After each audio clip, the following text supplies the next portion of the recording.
is that we believe we have it or are understanding it as a self. That's the biggest limit of all. But this energy that's available,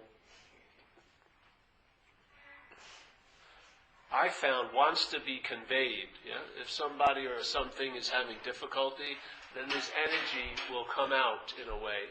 What I found when I was first at AA was like, you're like a hose and this water would come through. If you put yourself in a position to be used, you would be used. Yeah? It had nothing to do with you personally or anything. It was just if you found yourself in the position and you were willing to be used, the need for the message to be heard was much more important than the people involved in it. Right? The message would come out. And what happened with me is I first started doing workshops at this place in the city, the Dry Dock, 18 years ago, based on Joe and Charlie. Because the first 3 years of my sobriety, I went to see Joe and Charlie in Sacramento. I did this, it's a big book seminar, and I went to it. The first time was really cool because I heard people share about it at an AA meeting. I was only a couple months sober. But I looked at those two people that shared about it, and they were lit up, where the others in the room weren't lit up. And that caught my attention. So I tried to and then I never heard of it for months, but I remembered those two people. And then one day someone had an application for the next one at a meeting I was at. And so I grabbed that application, and I registered, sent the money in, and went to Sacramento, not knowing anybody that was up there, not knowing Joe and Charlie or nothing. Went by myself and attended it. And it was incredible, first of all, because everyone there was pretty enthusiastic about recovery. It was, it wasn't like, there was a certain level of understanding the condition they were truly in, and that brings about a sobriety, where you're not, to me, a commitment to AA isn't based on feeling, it's a commitment based on an understanding. You realize you're fucked.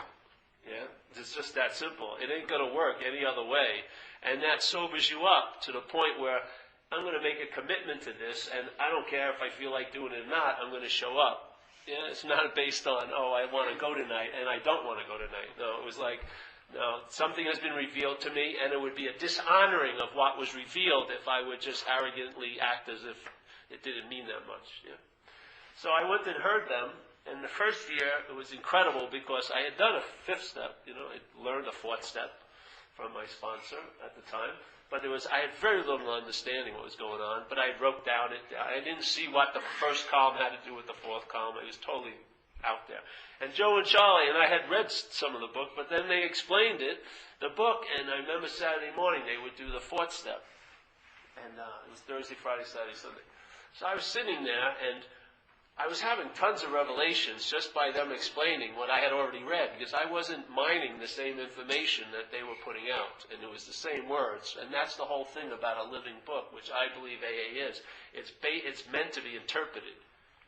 Yes, you can't take it the way you think it is, because it can be seen in 1,000 different lights. It matters what kind of spiritual condition you're entertaining, actually, I believe. So there they were sharing it, and it was like whacking me constantly. Saturday morning, they explained how the fourth step, the 4 columns, and the whole thing that you got in that probably print out. And I got it. I was sitting there, got it, and I left after they finished that segment, and I went to my little motel room, and I did a fourth step. Now, I had, trudged through a fourth step, the first one, but this one, because I understood what was going on, I was into it, and I just did it about an hour and a half. And it was such a beautiful piece of revelation, because I had the understanding to coax out the stuff and to hold it in a new light. And that's the whole point that I'm attempting to share.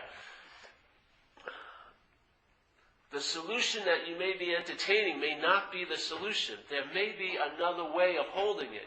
And you'll know its validity by the results you get in your life. You will travel lighter if you're onto something. If you're not traveling lighter consistently, you're not onto something. We tend to see when we're not traveling lighter consistently, we always turn it upon ourselves that I'm doing something wrong. But sometimes the formula is flawed. It's not you. It's not you. There's missing something in there. So in that big book seminar, they cleared up a lot of things. So I went there for 3 years, and after 3 years I had it. I didn't need to go again. I understood what they were saying to a certain point, and that was that. So then I started doing that fourth step workshop in San Francisco. And then it went on and on and on. But then I was I started to entertain another idea other than the one the Big Book puts out, which is, I don't believe the root of the problem is obsession with self. Humbly don't believe that. In my own experience, I believe it's what I would call identification as self. It's totally a different beast. Totally a different beast. And one of the reasons why I was open to that idea is because I had been wrestling with self as if it was like a competitor or an adversary that I had to beat, that I was constantly wrestling with it, trying to fight off this obsession, and I never really got any long-lasting relief. I had to keep doing and doing and doing, and at the most inopportune moments, it would kick in, things I had worked for and planned for. I'm really going to enjoy this vacation, and as soon as I get there, my head would start talking about, oh, you forgot something on at the house, in America, or whatever.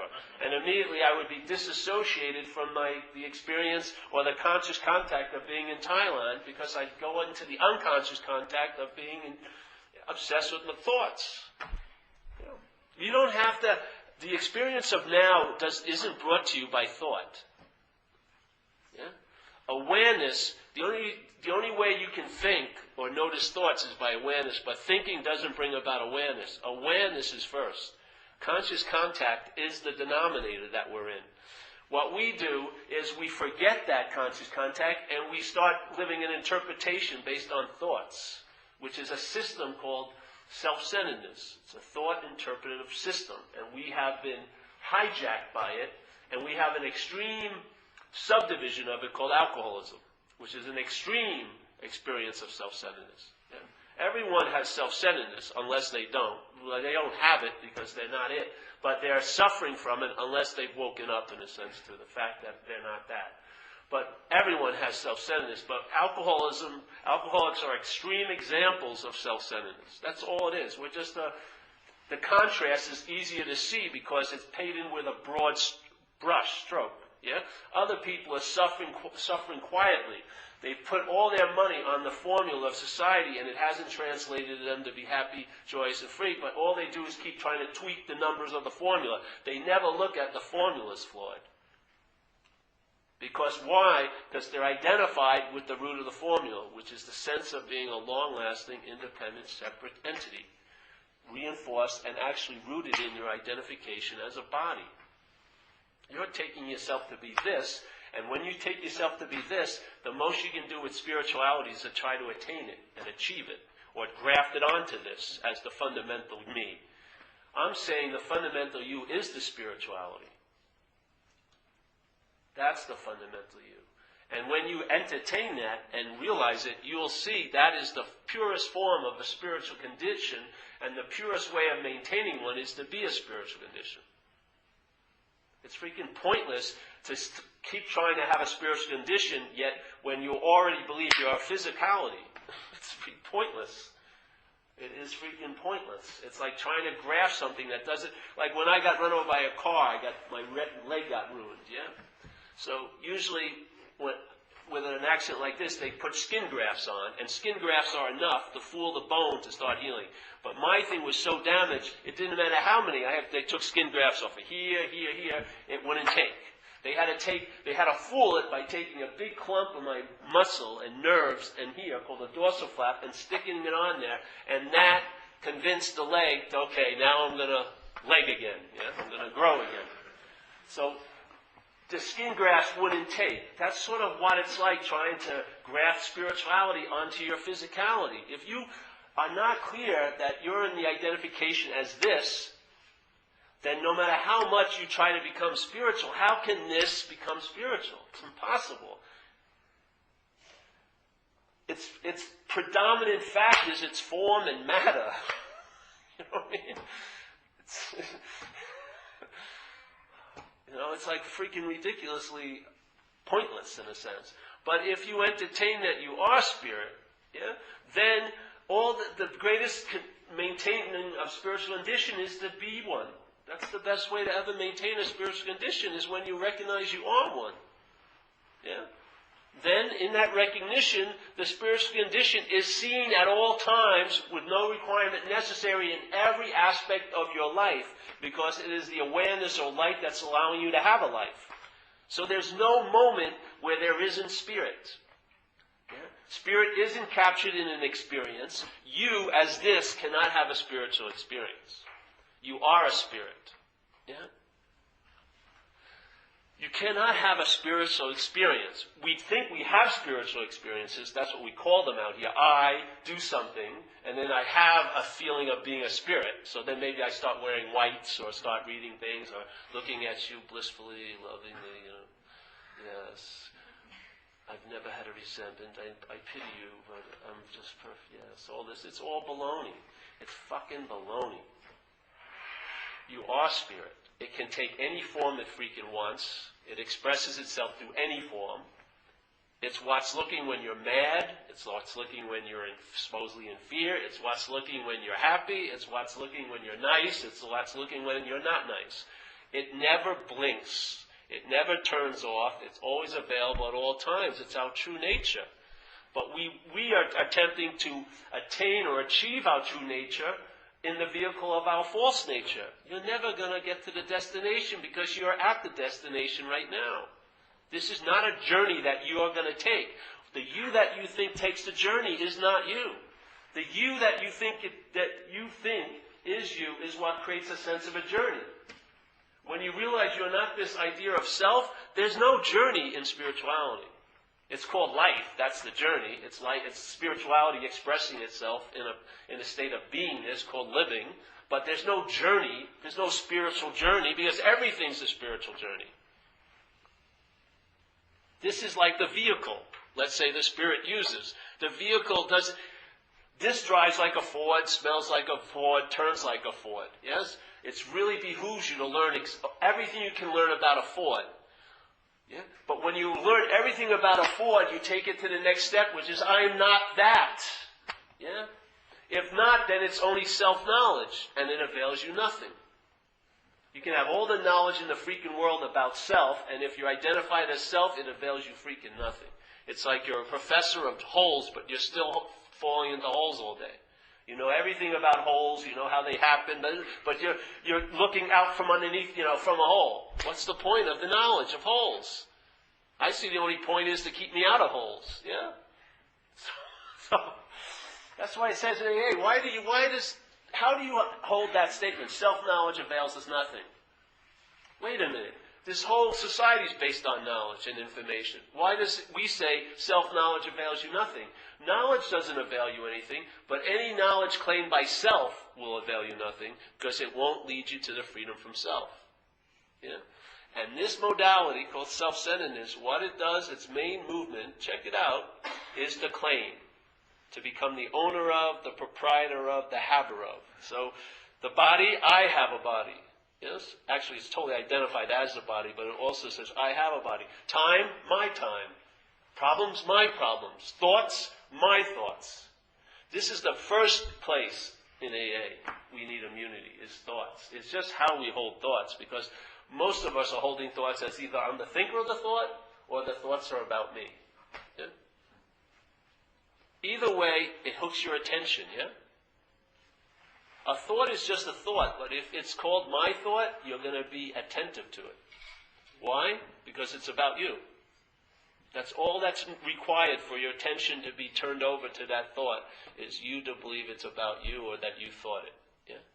Check it out. You go to here, let's say this man shares with me his thoughts that day. I'm like Solomon. I have total wisdom about his thoughts. Yes, that would be not a wise move to do. That's really insane. You should check yourself into an asylum or something. That's freaking insanity. But I'll be listening to the same thoughts, but holding them as mine, and I'm thinking they're these are genius thoughts. What a freaking great plan. Of course I don't share it with anyone outside. I just keep it up there. But I'm assuming, what's the difference? The same thought, but one I have wisdom about, the other I don't have any wisdom about. It's how I'm holding them, yes? That thought, I'm holding it as his, so I have an immunity to it.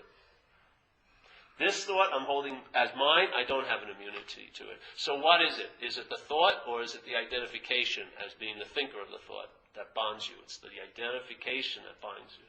It's not the freaking thought. And most of the thoughts that are being entertained in our head are alcoholic thoughts.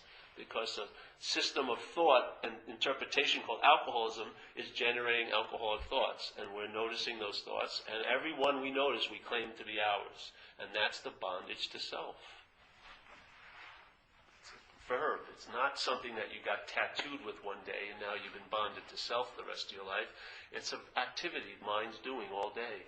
It's binding you to the idea of being a self all day. It's interpreting your life from that point. It has a narration about life from that point. All the dialogue going on in your head is based on that point, and therefore it keeps you in a trance of being a self, and that's called the bondage to self. And we're asking to be relieved of that bondage to self. How are you going to, so if you hear that statement, bondage to self, yes? So self is something, yeah? And then there's bondage to it. But what's on this side that gets bonded to it? Can't be self. You're not self. But you are, let's say, this nebulous thing. Let's call it spirit. So spirit gets bonded to self. How does it get bonded to self? It gets bonded to self by the identification as everything about life being about you.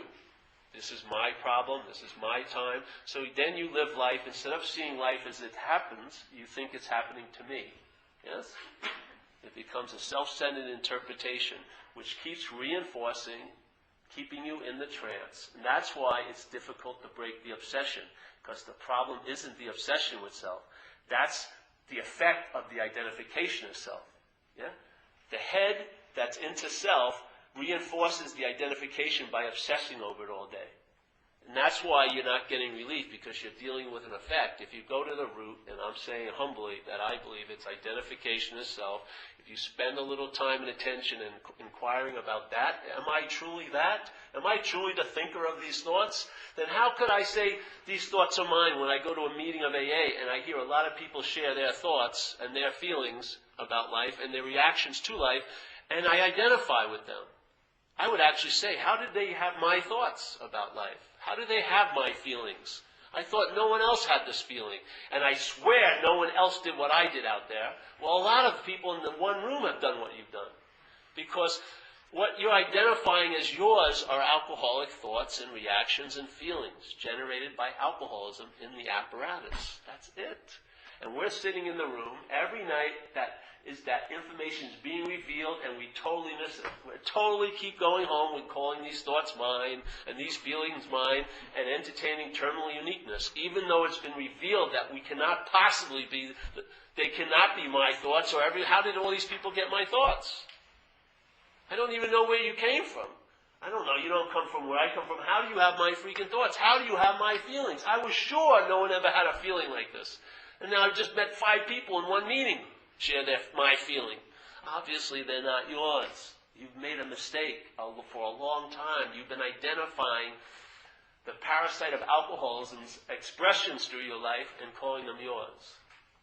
That, I'm saying humbly, putting it out there is the root of the problem. My job is served. Yeah, I've served you. I've given you a spiritual subpoena, like we said the other night. Now check it out. See if it works for you. It worked for me. I started entertaining this, and I had a radical shift, and I've been living under that radical shift for years now. I was meant through conditioning to believe that solutions really never override the problems. They just would keep them at bay for a while, keep them a little tempered down, keep them a little bit not explosive as much as they used to be, and I would call that a damn solution. Those are not solutions. A solution is, in a sense, it says in AA, the problem will not exist for you anymore. Now that's a solution that's worthy of the name of solution. The problem does not exist for you anymore. You're inherently free now. Yeah? So once you see that the bondage to selfing mostly starts with claiming whatever's happening through this apparatus as yours or about you, which it isn't. You know, it's just really that simple. So when I hold a thought, I have wisdom about it. When that thought becomes my thought, I don't have wisdom about it. You see at least, they say in some research, 70,000 thoughts. Most of them you don't see. But let's say you see 10,000 thoughts a day go through your head, yeah? I'd say 9,998 of them are about you, probably, the self. Yeah? So you're seeing 10,000 thoughts, and let's say each thought weighs an ounce. Okay, just an ounce. So you're basically carrying 10,000 ounces a day. Now, we're all used to carrying 10,000 ounces. It's sort of like gravity. No one sat, I bet you, in a cafe today and complained to their neighbor about the effects of gravity. You know, it's really, my shoulder is heavy today. Is it on your left shoulder? It seems like there's a lot of gravity pushing me down here. This one's all right, but here, yeah. No one has a clue about gravity. And yet we're all under the effects of it all day. All freaking day. Yeah? The same thing with selfing. It's unbelievable. You come to take what's insane normal, in a sense. So here's 10,000 thoughts, weigh 10,000 ounces. Yeah, no, you're used to traveling. You can carry it. It doesn't exhaust you going to work or having a relationship or climbing up hills or whatever like that. Now, you change the weight of the thought. So now I'm going to say the thought is my thought. My. So I'll give you an example. You put money here. And you put sex, yes, and you put, let's say, relationships. Now we look at them and go, well, they all have meaning to us, yeah? Everyone in the room. Now I'm going to change the meaning dramatically with one little addition. My money. Something you'll be obsessed over probably the rest of your life. My sex, especially if you're not having any, you're really probably obsessing over it. My relationships, yes. It changes the whole meaning, the word my, doesn't it? Money isn't money anymore when it's my money.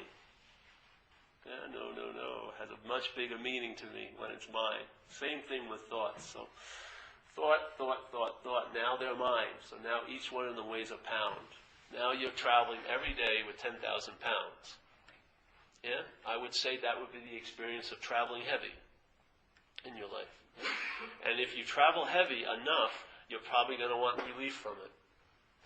And if you want relief from it, and you have alcoholism and addiction, and you're identified as that self that has alcohol and addiction, sooner or later, its idea of relief is going to get loaded. Okay? So if the relief never gets relieved, and you have tons of stories about it, but that doesn't work, and all the excuses, that doesn't work, blaming others, that doesn't work, sooner or later, you're going to get to a point of fuck it, and it's going to bring its solutions. And they're going to seem really, really good maybe that moment, which is, fuck it, let's get loaded. Yeah? And then you have that drink, and that whatever, that drug, and it's like the genie comes out of the bottle. And now, you thought it was bad carrying those 10,000 thoughts. Now, maybe you had 10,000 pounds of ideas about your relationship, but now you're up on stalking charges. Yeah? Now you're getting divorced. Now you're going 5 to 10 years to prison. Now you're doing this and doing that. Once it has you on this world, and you've given it its fuel, it creates a huge fields of flypaper, and you get stuck on them. Yeah? Maybe you have to go to court for 3 freaking years for one fucking idea you had. Some people are in jail for the rest of their lives because they had 5 extra thoughts in a situation. If you're addicted, if you believe the thoughts are yours, you have a very hard time not listening to them. And if the only reason why I'm not in jail right now is because I didn't have 5 extra thoughts in certain situations. I was getting super pissed, everything like that, and all that would have had to say was, why won't we just shoot the motherfucker? And if I had a gun and shot him, I may be up for 30 years right now. So I would say immunity to thought's a damn good idea, don't you think? Considering if you don't have immunity to thought, you're going to be at the effect of its interpretations about you and everyone else.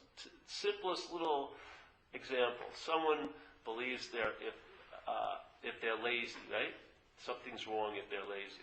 Well, then you look at it, all right. What does being lazy mean to you? Well, it means I'm no good. All right, well, what does that mean to you? I'm talking actually to the self. Well, if I'm no good, I don't deserve much. All right, what does that mean to you? If I don't deserve much, I'm bad. What does that mean to you? I should be fucking punished. Yes? And so what happens? The little thing that plays God up here plays God in your life. So when you have a day that you don't have to do anything, your head interprets it as you're being lazy, and underneath that you feel totally worthless. Yeah? So you can't even enjoy the day that life brought to you, a day not to do much because of this thing playing God. It won't let you enjoy fucking anything. It changes the rules every day. If it says jump through 50 hoops and you religiously do, it adds 5 more. It fucks with you constantly. It's called in AA, it says the how and why of the whole program, the third step is this. It says the how and why of it. And it says quit playing God. It doesn't work. What plays God? Your head. Yeah? To me, my head sounds like the God of the Old Testament. If you ever read the Old Testament, it's a very vengeful, jealous, don't put any other God in front of me, I'll smoke you, give up your kid or I'll kill you. And it sounds just like my head. I mean, it really does. It sounds like what I've been listening to for years, yeah? This thing plays God. It tells you how you are, how you're ever going to be, that you're never going to be loved, or whatever. It passes judgments like that. And because you have no immunity to them, they have an effect on you, yeah? So maybe they have such an effect on you that your belief that you'll never be loved and its desire to be right, you'll never see love enter your life. You'll never even recognize the delivery. You'll miss it, and then you'll have a big story about, I've never been loved, but you had tons of opportunities. You just never saw them because you were blinded by that God you were listening to in your head. You need an immunity to it, seriously. You really do. You won't find out what life is from its point of view. It's just an interpretation. You've gone over every inch of what it has to offer already. You've entertained every possibility it has in its little limited sky. And all you're doing is a rehashing. That's all you're doing. You're refeeling, rethinking, refearing constantly. On and on and on and on and on. It's like you're in the same lap, and you know you're in the same lap, but your mind just changes the scenery. So it looks like it's a new lap. But it's the same lap over and over and over. I'm afraid, I'm afraid, I'm afraid, I'm afraid, afraid. But the dilemma, and this is why we're sharing it, this system of self has a very tricky strategy. It's convinced the host that you're it. The parasite of alcoholism has convinced you you're the self. And the self has been produced by it. Yes? Maybe in the beginning society was producing it, but man, this thing customized the trumpet and has been playing an incredible song through you, this alcoholism. So this parasite has taken over the host. And it's a hostile takeover, as anyone who's been taken over by alcoholism knows. It's not a nice takeover. It treats the host really badly. Really badly. And it won't usually let you die because you're its only host. You ever seen alcoholics? You fucking can't kill them. They're unbelievable. They have abscesses, missing teeth, limps. They're still alive. I know people that I lived on the Haight-Ashbury when I was first sober 21 years ago, and the same people are there living on the streets. They can't die. It's impossible. That freaking parasite ain't letting them go. So here's the parasite, has this hostile takeover. The host, you would think, would naturally want to throw it off. But this parasite's got the greatest strategy. It's convinced the host that it's the parasite. So the host can never entertain to be free of it. It can entertain therapizing it. It entertains, maybe I can socialize it. Maybe it'll give me a break so I can enjoy a barbecue or go back to school or whatever, or not get arrested. Wow, these great levels of success. But you won't entertain being free of it because you're identified as it. Your mind, if it's identified as self, cannot truly entertain being free of it. It's impossible. The system of thought doesn't have that program in it. If you're identified as it, it will not entertain being free of it. That's why people kill themselves who have lots of time. And do they shoot themselves in the elbow? No, they shoot themselves in the freaking head, because that's what's driving them freaking crazy. The parasites hijacked it. And see, it says in our book, if you read it, page 64, it says in this important part, because everyone knows about the inventory process, how important it is in AA. But this, if you look at this statement, you tell me what you get out of it. Because this, and it's right out of the book, it says, being convinced, which means to believe with certainty. Yeah, so obviously, through your own experience, you come to be convinced that self, this idea of being a Paul, manifested in various ways. In other words, it appears in various ways, manifested. So self, manifested in various ways, is what has defeated us. So it's a beautiful statement, first of all, because he separates the two. Us and self are not the same.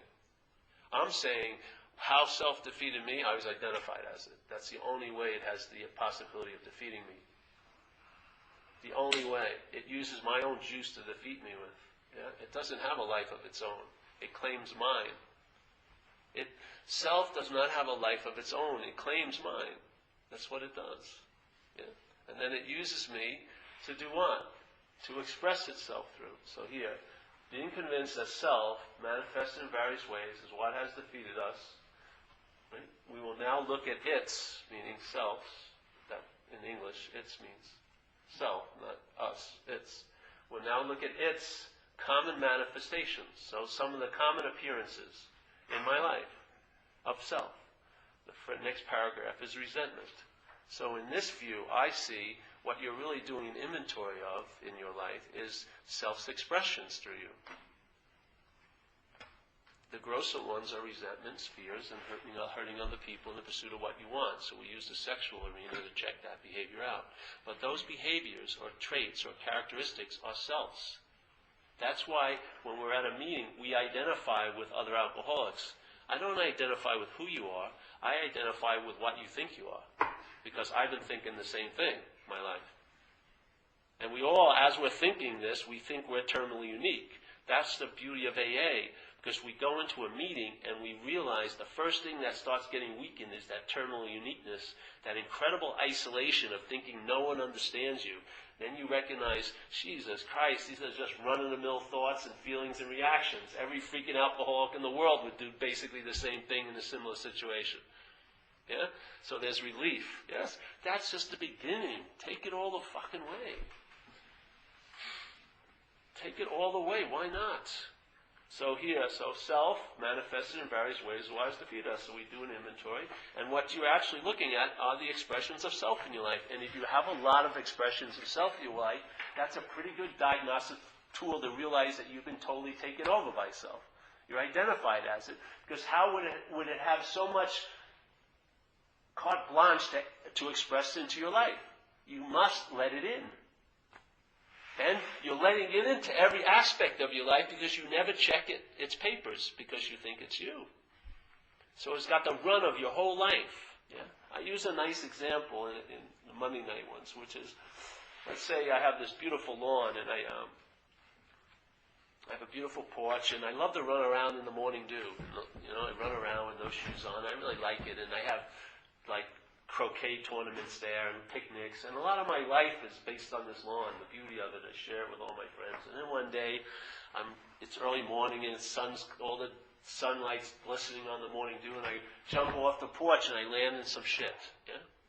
Immediately my life has to fit myself around this circumstance, so I have to wear shoes now. No more running around in the morning dew with no shoes on. So I jump on the thing, and I say, well, that was an abnormal experience, and I step out in another way, and I step in more shit. So my first alcoholic solution is just ignore it. I just go inside for a while thinking it'll be gone by the time I go back out. So I go out in the afternoon, and I don't walk in those two ways, and I step in this more shit. And now I start seeing there's a lot of shit all over my lawn. I immediately call up, no more croquet today. Yeah. And then I walk in, I pull the blinds. I'm not even going to look at it. And I go out and I buy pictures of lawns, and I put them in my house. And I start looking at lawns, reminiscing. What a great life I had when I had that lawn. It's long gone, but it's beautiful. And I'd invite other people who'd lost their lawns. And let's go look. Let's look at the lawns, and let's watch the Kentucky Derby, the blue grass of Kentucky. Isn't that how it reminds me of when I had that lawn? And so it's getting worse and worse. You look out and this shit, it's like almost you can see the smell of it all. So some guy comes over one day, knocks on the door and says, hey, I hear you're having trouble. And you go, yeah, I got all this shit. I can't use my lawn anymore. He says, listen, I got this incredible tool. Yeah? I go, what? He says, a poopa scooper. I go, yeah, let me check it out. He said, and he shows me how to do it. And I'm out there picking up a poop and shit. But he says, you're probably going to need two. So you have to get really advanced. So now I'm there outside picking up the shit. And I get a little bit of time when my lawn's pristine again. Not the whole lawn, but it's, I can have a small croquet tournament. Me and my friend or something. And, But I can enjoy it, but then when I leave it, I come there and the shit's there again. Yeah? But what happens is I get really pretty good picking up the shit. And people who also have the same problem start hearing about me, and they call me up. And they go, hey, I hear you're pretty good with these poopa scoopas. Can you tell me what to do? And I said, yeah. Come on over. We'll read the book about it, and then we'll teach you about poopa scoopas. So now you're starting to you become like a circuit speaker. You're speaking to people with ruined lawns and everyone. You get an identification. You're getting to be hot shit in your little world. And you're really good. You throw at poopa scooping, really quite good. People are respecting you, and they're hearing about you far and wide, and you're doing radio shows. And so you're pretty much okay. You don't care about the shit anymore because you're cleaning it up as part of your identification, selfing. It's total selfing. So then another time you run into a guy or a woman, and the guy says, "Hey, I got a solution for your problem." He says, "What problem?" I said, "Well, look at all the shit. You got to be busy all day picking it up." He says, "No. This is my life. I'm serving other people, everything. Without the shit, I wouldn't have this. This authenticity, whatever." Says, "Okay, well, listen though. If you ever want to entertain it, why don't you find the fucking dog?" And you're what? He says, "Yeah, find the dog. You get rid of the dog, there ain't no shit. Your lawn will be pristine in no time. You won't have to fucking learn how to be a professional poopa scooper. There won't be any need for poopa scooping anymore. And you'll have your freedom of the lawn again." And you're hesitant to that solution though. Because now you've got an identification with being a great poopa scooper. You need the shit, really, in a sense. So I don't know. I didn't read this. No, I don't know if this is the answer. I said, okay, well, it's totally okay. Keep on poopa scooping, But one day, find the dog. The dilemma is you're identified as the dog. So you can't entertain getting rid of the dog. So the best you can do is learn how to maintain all the shit that's going to drop in your life. How's it working for you? How's it working, really? You become identified as that. Whatever happens, whatever's doing and having, the head in selfing will become the doer and the haver of it. And that's the bondage. It's the idea that you're the doer and haver. And yet in AA, we even talk about it where it says something will happen to you with no thought or effort on your part. Your doing and having is totally out of the window. You'll be placed in a position of neutrality with no thought or effort on your part. You will cease fighting everyone and anything. The problem will not exist for you. Yeah? It says you will be placed in a position of neutrality. It has nothing to do with any doing and having. It has nothing to do with any identification as the big doer and haver of your recovery. It takes you to another place where you truly surrender, not your will in your life, but the idea of thinking you had a will in a life. You surrender the idea of being a self. Yes? And that creates a state of surrendered. Because self will say it's surrendered, and then the next day it will take it back. Oh, I turned my life over, but I took it back. Give me a freaking break.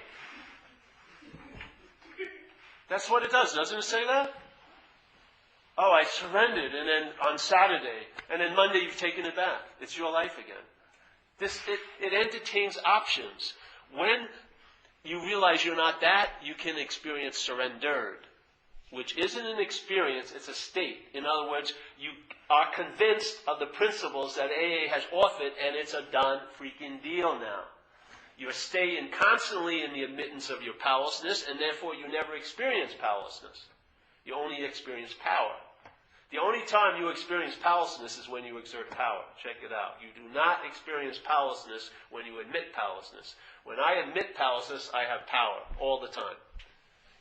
You stay in that. What happens with us, we forget, and then we hopefully have a surrender. To do what? To remember that. Why not just stay in that? There's no need to forget. The only thing that says you forgot is the head that you're not. Yeah? It says, admit to your innermost self. I don't like the word self, but all right, you've admitted to your innermost self. But now many people are trying to convince this, the outermost self. This will never be convinced. It will say it was convinced, and an hour later it's not convinced. If you're waiting for this thing to be convinced to surrender in this program, give me a break. You'll surrender, and I took it back. How many times do you need to surrender? It's not like dry cleaning, Freaking bring what? No, surrendered. You stay in a state of surrendered. Then your foundation is solid, and then life can get really, really, really, really, really spicy for you. Yeah? You can walk in a door into a room, and the whole experience is the walking, not the thinking about you walking in the door. Yes? Whatever you do, the doing of it overrides the you doing it. Yeah? Wherever you are, the here-ness of it overrides your thinking, I'm not here. Hey, listen, I'm telling you, there's no need for you to try to get into a moment. You can't be out of a moment. There's all these books for self-help, how to be in the moment. You can't be out of a moment. No matter how much you're thinking about the future, you're doing it right now. You can't escape the parameters of reality. I don't care how much you think you can. There's no way you can escape the fact that all there is now. But I'm thinking about a future now. Yeah, and it's happening now. Yeah. But I've been living in the past. No, you're not. On the surveillance cameras, I saw you at the meeting today. Oh, but I wasn't here. Yes, you were. You were here. I got you right on film, 8:45. You're sitting right there. Oh, no, I was checked out. No, you weren't. You were not checked out. You thought you were checked out. Yeah? We call it, the head wants to live in what's not happening. Yeah? So here I am, sitting here. This is Wednesday night. Now, my head is presenting Friday night, next Friday. And the next Friday is what's not happening. But my attention is there. Yeah? And in what's not happening, anything can happen. I can have cancer next Friday. I can be destitute. My girlfriend can be sleeping with my best friend next Friday. All these terrible things can be happening in next Friday. Yeah? And I'm in there. My attention's totally in there. Unfortunately, what happens is, if I believe that what's not happening is happening, my body responds as if that's so. So the fear that I'm projecting that I'm going to be in next Friday, I start having now. Yes? Not fear, it's anxiety. It is not fear. Fear is a valid emotion. This is anxiety. Mentally produced.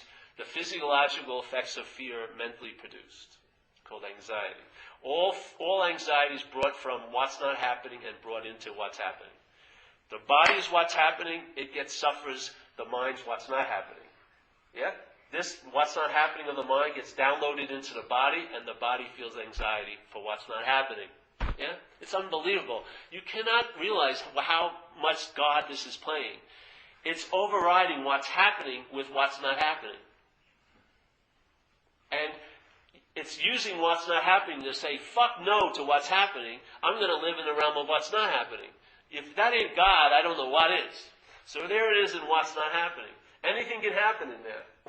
Any freaking thing. And if you have the thematic flavor of my head, it's not going to be good usually. It's going to be worthy of anxiety. It's going to be totally valid to you to be worrying now about what's not happening. Seriously, because the false evidence is appearing real to you. The false evidence is it's not happening. The thoughts that you're having are about what's not happening. That's the false evidence. For them to produce anxiety, they have to appear real to you. Yeah? So here's the false evidence. How can you tell me next Friday isn't false evidence? All I need is one fact. It's not happening. I don't care how valid it sounds like. It has one quality that it needs. And it lacks one quality, which is it's not happening. I mean, that's all I need to recognize every false bit of evidence is, oh, these thoughts are about what's not happening. Okay, false evidence. Therefore, they never appear real to me. Therefore, the anxiety isn't downloaded. Yes? Then you're available and open to the conscious contact. And right now, this is a very safe little environment I'm in. And I have the ability to respond to that safety by relaxing. But if you're in what's not happening, you won't be able to respond to this because you'll be reacting to that. And that's freaking incredibly fearful. It's incredibly fearful that you're going to be destitute next week. It is. I'm so sorry that you're going to have a mythical cancer next week in your head. Have you ever seen that when you try to convince people about your mythical Friday, they don't usually get it because they're in their mythical Thursday. Yeah? All the little God playing usually never sort of gets two different gods are usually not making up a different day. You know what I mean? In other words, your mythical Friday will be different than my mythical Friday. So when I try to convince you, this is serious. I may have cancer next week. You're really serious about what may happen to you next week. So here, what's happening is simple. Yeah? You may not like it, it doesn't fucking matter. Because it's happening. That's the one quality it has that what's not happening doesn't have. But that's all that is needed to override what's not happening. All you need to do is be conscious of what's happening, and all the what's not happening that's been driving you crazy, you'll have an immunity to. All there has to be is a clear recognition of what's happening. And what's the original source of all the entertaining of what's not happening is the biggest what's not happening, and that is you as a long-lasting, independent, separate entity. That is not what's happening. When you tell the truth about that, you'll have immunity to what's not happening, because you'll be grounded in what's happening, and what's happening is conscious contact. That's what's happening. You can change everything in the room, you can change the lighting, you can change the people, you can change the furniture, but what would be in contact with those furniture, the lighting, and the people is the exact same every moment of your whole life. And that's the consciousness of the moment. Yeah? That never deviates. Awareness is always part of whatever you're in contact with. All your thousands of different experiences were brought to you by one awareness. And that awareness is what you are. You're not this. You're not this that can be aware and not aware. You're the awareness. Awareness doesn't have an option to be unaware. Its nature is aware. That's it. That's what it does. It's aware. Yeah? Your head says, I'm aware, and then if I don't do something, I won't be aware. That's not it. Yeah?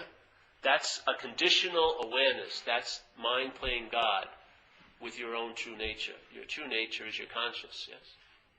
When you get rooted in that, you will have the ability to see the false evidence of what's not happening and be able to have an immunity before it appears real. Because as soon as it appears real, you're in the dance with it. It's like dancing with a gorilla. It's going to stop when it wants to stop. Yeah? So now that anxiety is going to seem, for all intents and purposes, real for you. That's actually a product of what's not happening. But you brought it into reality. It is totally false evidence, but it appeared real to you because of what? Because of your identification as self. I've seen it. I've looked at it. I swear. I've seen it. I've seen the manufacture and the reinforcement and the procedure of selfing. I've seen it. I'm sharing it with you so that maybe you can see it. Because once you see it, you won't be seeing from it. And then your life has the possibility of shifting radically. Not you getting a little better, but the you that you think is the foundation cracking like crazy.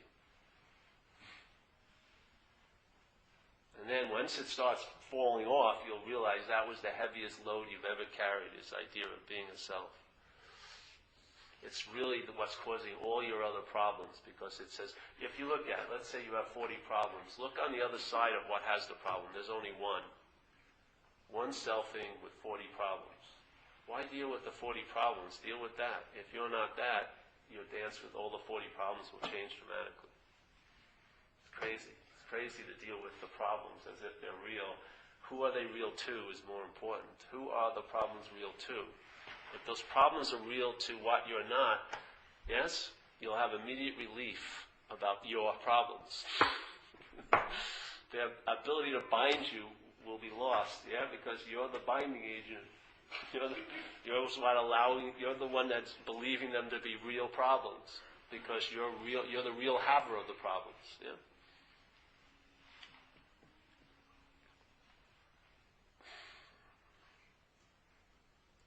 It's like they say, Jesus supposedly said, you'll know the tree by the fruit. Yeah? A good tree can't bring forth bad fruit, and a bad tree can't bring forth good fruit. Tell me what fruit your thoughts are bringing you. Are they bringing you good fruit? Or are they harvesting crops of anxiety and resentment and dread and impending doom out of a field of what's not happening? You cannot create as much anxiety that you're entertaining now in what's happening. There's nothing to be afraid of right at this moment. You have to be importing all this anxiety from somewhere else. Yeah? Where is that? It's the land of what's not happening. Getting it freaking, trucked in every day and dumped. Fears and resentments, harming other people, all this, all that, all this. The solution to that is just entertain what's happening.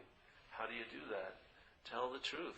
You're conscious right now. If you're looking at me, there's consciousness that's affording that experience. Have you ever put your attention on that instead of the things that you're aware of? Have you ever let your attention go from all this slavery to things to its own source and see what happens? In Taoism, they used to call it, it's an old Chinese way of life, called turning the light upon itself. Yeah? So the light of awareness you turn upon itself. Not this is not it. This is the body. This is an object. This light upon itself is light on light. So your attention, which is constantly going out, attending to things and thoughts and everything, you let it turn around and let it attend to its source, which is light. See what happens. You may feel and sense what you're looking for.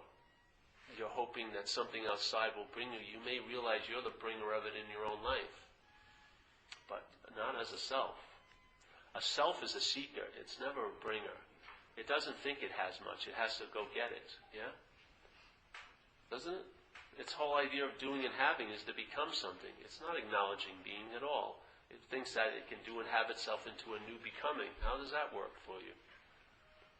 This is a thing of turning it around and just entertaining it. And I'll tell you, if we can entertain what's not happening and allow it to have an effect in what's happening, can you imagine you've entertained what's really happening?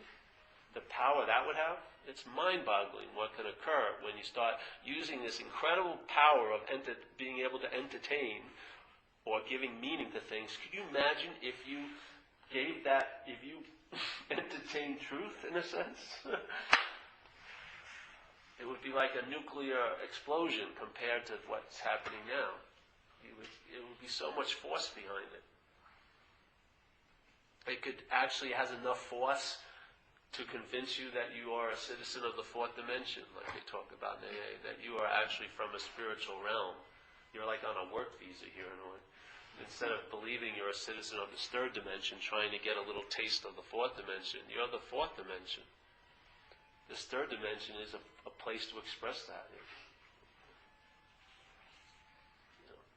But if to me, I just found when I was in that selfing, I couldn't show up for anything. There was too much thoughts. The greatest thing I'd been hoping for and looking for, when it arrived, I thought so much about it and me that I fucked it up. Yeah? It was like looking at a gift horse in the mouth. I couldn't ride it because my head was, but I shouldn't ride it. I don't deserve riding it. Blah, blah, blah, blah. It's like I can never even just take a shit. It's always like this big debate, whatever. Or never walked into a room. It was always, did anyone see me? Are my pants too short? My zipper down? I hope that woman's here that I want to meet that's going to save me. All this, all that. Instead of experiencing just coming in a room, experiencing eating food, experiencing surfing, experiencing sex, experiencing hiking, experiencing working, or whatever you want to call it. Instead of experiencing the thinking about working, and the thinking about sex, and the thinking about hiking, and the thinking about food, and the thinking. It's like bland. It just dries everything out. I found, I don't want any part of it anymore. And there's no need for it. You have the capability right now to, you are totally free. We're just acting like we're not, So, yeah.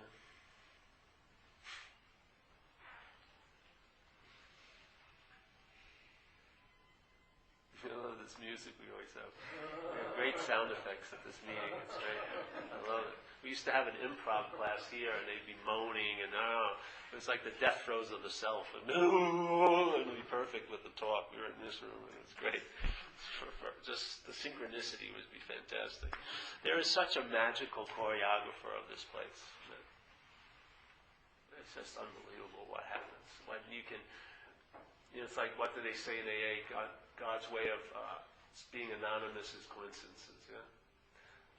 You can read tea leaves. There's so many beautiful synchronistic things occur because you're under another program, not self-centeredness. Self-centeredness is like a tunnel vision. Very limited possibilities. Always your being okay is put into a future, or as a reminiscence of being I once was okay, but it's never a radical nowness of an okayness, yeah? I will be okay. You see people come in, they're flipped out totally, and the best they can come up with is, I will be okay. How about now? No, it's impossible. I'm really not okay now, so it will take me time to be okay. This just cuts it right to the quick. You are okay. I don't give a shit what your head's fucking telling.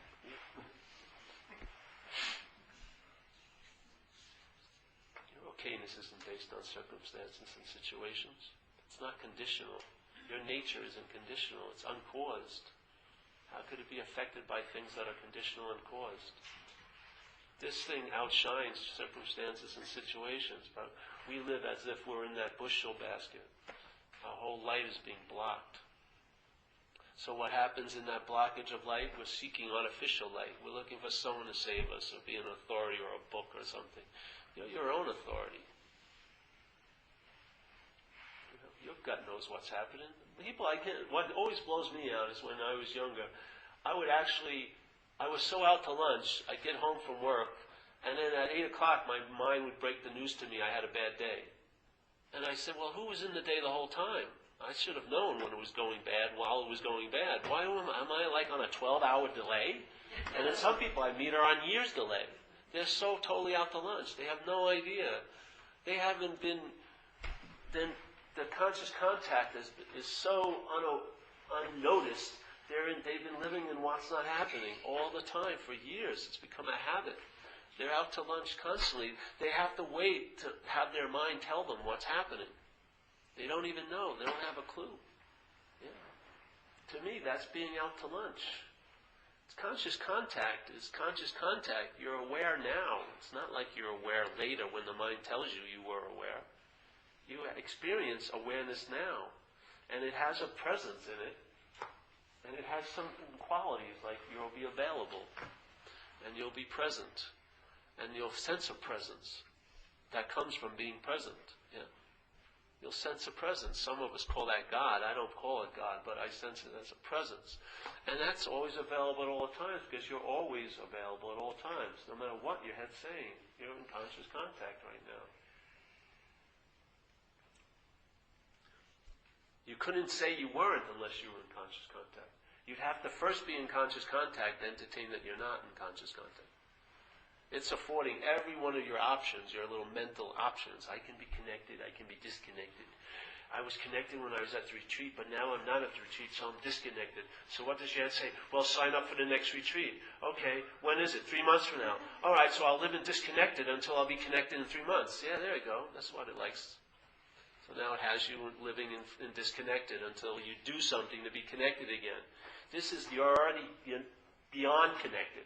You are it. You don't need to do anything. It's just entertaining the obvious, hopefully. Yeah. So, any questions?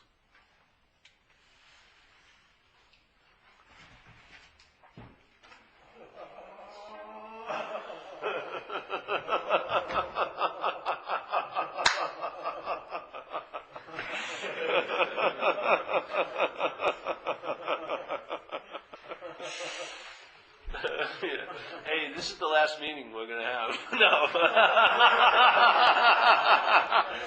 No, we're gonna miss one Wednesday because I'm going away tomorrow to New York. So I'm going to do some talks there. I'm going to go to New Jersey, all my favorite places, Staten Island, New Jersey, and Toronto. But we have meetings. You know, we have a website, zenbitchlap.com. They have the schedule, and you can download talks for free. And if you want, if this hit any little curiosity, I'm telling you, be it through me or someone else, repeat it. Repeat the message. Because the repetition helps you. You got into the mess you seemingly are in by repetition, by habit. So we're attempting to throw something else in. So we have 3 meetings a week so that we can entertain this. And then everyone hopefully will travel lighter as they're running around. I'm just like a mailman. I don't want you to follow me home. I just delivered the message. That's all. My job's over. Here you go. You've been served. I'll give you yes. Because hold on one thing. Because that's the only thing I was lacking. I hadn't heard this, and my mind couldn't entertain it without hearing it from the outside. At least that was me. I was practicing diligently spirituality for years, and I was missing this. And I heard it from the outside. Someone else dropped it on me, so I'm trying to do the same thing they did for me to you. Yeah. See you, Bob. Hey, we passed the basket. Don't let any people get out of here before they pay money. So, yeah. What was the question? Was saying something? Yes. So, Paul, it was my true nature that had the strong will to survive. When I got here, I was progressively, my self-centeredness was so total. I could not, I was immobilized. I could not leave the house off the bed. So it was by my true nature that I was able to separate that psychosis and say, Brahma would say, it's your mind. That's right. That's right. We've been carried by grace quite a lot. Yeah. Can you imagine if you surrendered to it? Yeah. We could really do something. Any other questions? No? I have a question. I'm going to miss everybody here. Yeah. You quoted, I think, the book when you said, having been convinced that we something. That self had defeated us. Self manifested in various ways had defeated us. You said having been convinced, and you went like this. Yeah. To me, knowledge isn't of the head or the heart, it's in the gut for me. So, but earlier you had talked about that this was The not body. us. Well, I'm using the gut as metaphorically for like a deep. But I feel it in my Oh, you do? Good. Well, I think when you, like, for me, when I say, like, what is this going on here? Oh, okay, then I can feel it. If I say yes or no, then I can feel it. Yeah. Like, physically. Yeah, good. But if this is just this thing, then what is it that, like, we are convinced of? Do you know what I'm saying? Yes. And you said through our own experiences. So, but you're saying they're not our experiences. What happens is the we that gets convinced is not the we that we are. But it's here. It signals here because what it gets convinced of when it realizes I'm not Paul, it senses what's really so. And it senses it through the body. You can be conscious of it. It has movement. It's not the body, but it moves, it communicates through the body. Okay. Yes, it has to translate here somehow, and the body is its interface. And Yeah. so, when you say through our own experiences, then it's the same thing. Like the body has experienced these things. Well, what you are It's a lap thing. is already so. What needs to be convinced is what you're not. Yes? So in other words, for you to have an experience of not being the body, you had first to have to believe you were the body. I don't know. In other words, for you to have let's say an awakening that I'm not the body, it comes because there was a belief that you were the body. Right. So in a sense, what's getting convinced is what's not you. What you are doesn't need any convincing. So you're actually grappling with this parasite thing? No. It's sort of like you're using the parasite to question the parasite. Oh, Yes. that's so tired. When the parasite, let's say if the parasite's not real, yeah? And what it questions is the parasite's not real, you'll see it as emptiness in a way. When they both faces are turned to each other, you'll see there's nothing. When they're turning this way, when you're self-reflecting all day and then looking out all day, you believe there's a self. When you turn these two movements this way, you'll see there's nothing. There is no you as such, and that's incredible faith. You see, the head's going like this. Attention in self-centered is looking out constantly, yeah, at things, because it believes it's a thing. It thinks it's looking out from here. So its habit is out and meeting things, and then in that meeting or experience, it reflects back on self. I had the experience. So all the attention goes out, runs into things, and then all the attention gets interpreted as I, Paul, had that experience. So there's one experiencer of all this. So some of the energy is going out, and then there's the other habit of it bouncing back on self. Yeah? What we're doing is, see, we're turning this way, and we're turning this one this way. And so they look at each other. And you realize there ain't no self. Yes?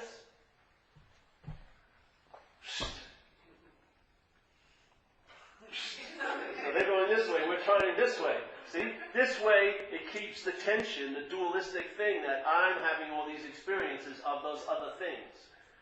So what is it talking about when it says became convinced through our... I don't know what they are. I'm not saying this is a pure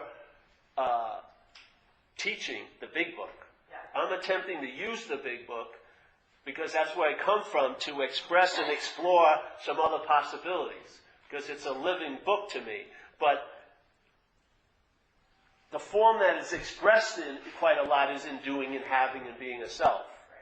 So, but I'm not being confined by that, because I see the essence, that what I see in it is the essence of the message, which has nothing to do with the doing and having. Yeah? So I'm reading it in a different light because that's where I'm at. Before I read it as a doer and haver and a Paul that was going to get better by practicing this thing. Then somehow, the same book I was reading, when something started to occur, I saw it in a whole different light. And so I'm attempting to share through the same book that different light. Yes? So, and I don't stay in the structure of the wording because it's based on doing and having and selfing. I try to point out the essence of it that's available there. Because a live book is meant to be mined. Yes? Mind. It's always got more information to it. Just like when you read the book, it seems like a different book hundreds of times because it's based on where you were at. You see a whole new bit of information out of it. You can mine it. It's a beautiful living book. We're all trying to do is add on to it and mine some new information for the ones in our tribe who may resonate with it. Because it may help you travel lighter. And the whole point is freedom. Yes? But you are saying self, which is a parasite or an interior, is defeating a greater potential that we have. It's defeating our inner self. Well, it's not defeating... Self-centered, self-serving self is gotten us out of trouble. But it's not defeating anything, because that thing can't be defeated. What it is distracting you from its recognition. Well, it's creating a lot of drama. Exactly. It sucks your attention. It sucks your attention from what you are into what you're not. And it demands it because it gets you into a lot of situations here that seem so fucking real, so that you get glued to what's happening here. So you live on a consequential level most of the time. Yeah? You're just reacting to things as if they're real, and you're reacting to them as if you're real. We're saying, maybe take a step back, and it may not be true.